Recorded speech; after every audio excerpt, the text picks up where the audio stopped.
hear from a lot of investors when it comes to the trade story, you can't know what you don't know.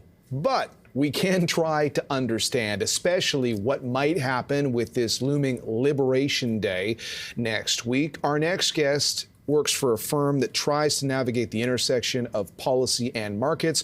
Charles Myers is the chairman and founder of Signum Global. Charles, nice to see you. I'm so glad to see you because nobody wants to answer this question because it seems like it's so difficult to answer. But let's start with where we are in the trade war and how you think things might play out from here based on everything you're seeing in front of you. Yeah, thanks for having me on. The reason it's hard to answer that question is it's a moving target with President Trump. We get new information almost daily from comments that he makes. He backtracks. But here's where we think we're going to land on April 2nd. The current 25% tariffs on steel and aluminum that went into effect 2 weeks ago remain in effect. That's a blanket global tariff. It looks like we're going to get a 25% tariff on copper imports, again, a blanket tariff. By the way, Canada, after Chile, Canada is the second biggest exporter of copper to the U.S. It's a very big deal for Canada. But other than that, there's a lot of negotiation going on with each of the counterparties, whether it's Canada, Mexico, China, and the EU. I think where we land after April 2nd is still room for some negotiation, but the EU probably gets the hardest. It'll be European autos, luxury goods, steel and aluminum is already in effect, Airbus or aerospace parts, possibly pharma.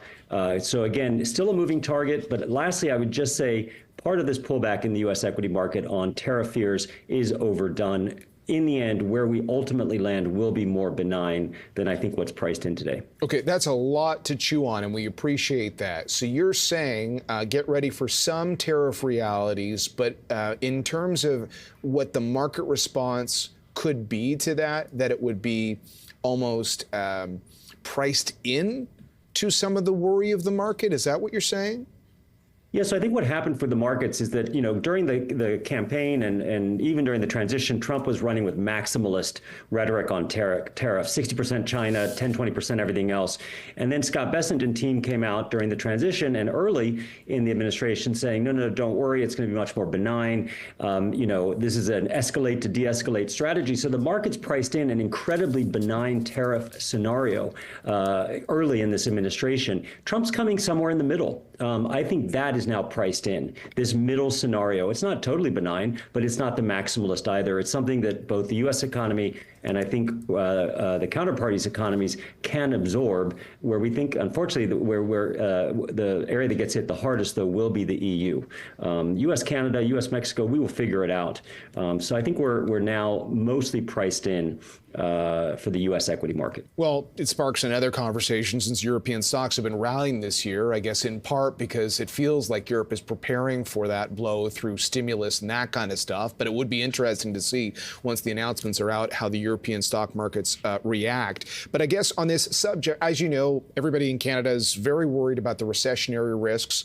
And because this back and forth has raised concerns about confidence in the U.S. itself, you've heard people asking the question, is a recession a possibility at some point in the U.S., depending on how far the Trump administration goes? It sounds to me like you are trying to ease some concerns about a worst-case economic story in North America. Is that correct?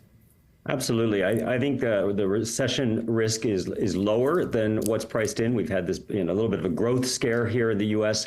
I don't think we're heading into recession. It's a little bit of sort of slightly softer data. But from here, the markets are going to pivot to what Congress is literally starting to work on, which is very positive. Tax cuts, deregulation from the administration. I think that we're going to look back on this pullback, painful pullback, but as a correction and a buying opportunity in what is otherwise a bull market that's very intact. All right. Well, we appreciate that context. I would appreciate some thoughts from your perspective the Washington lens on where Canada fits into this. You talked about some of your observations on how Canada is negotiating. As you well know, we are now into a snap election cycle, which means that for the next few weeks, we're going to get a lot of rhetoric on the campaign trail about how respective parties plan to deal with Trump. We don't know how Trump will respond to that. And obviously, we'll have the so-called Liberation Day in the midst of the Canadian election campaign.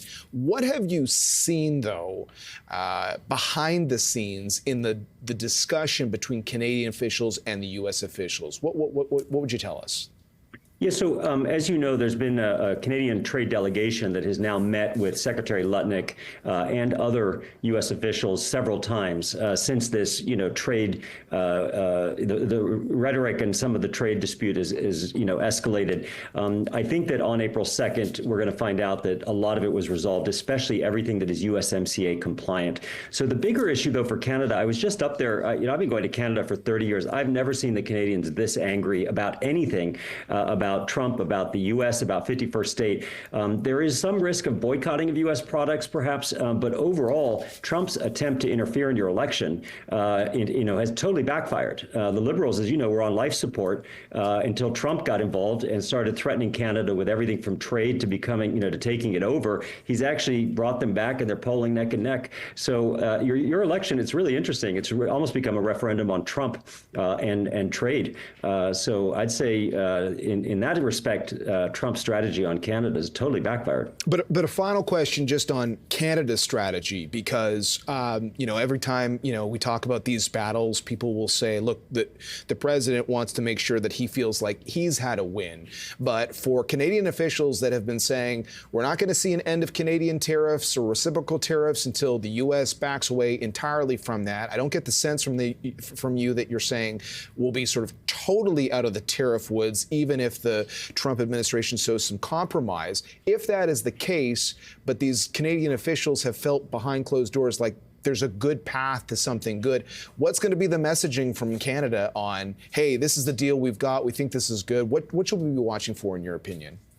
Yeah, so I think where we're going to land with Canada is, again, everything that's USMCA compliant is exempt from tariffs. Steel and aluminum, we probably, maybe that stays on because it is a global tariff, possibly copper. But in fact, we're going to find a way to de-escalate this. We may see a little bit of lowering of Canadian tariffs on agriculture, U.S. agriculture, as something that President Trump can claim as a win. But the truth is, the U.S.-Canada bilateral is one of the most successful relationships in history on every level, national security, economic. We will figure this out. I'm very optimistic on the U.S.-Canada relationship going forward. This is a trade hiccup. We will figure it out. It'll end far more benignly than people think. Charles, you're helping to bring my blood pressure down. This is helpful.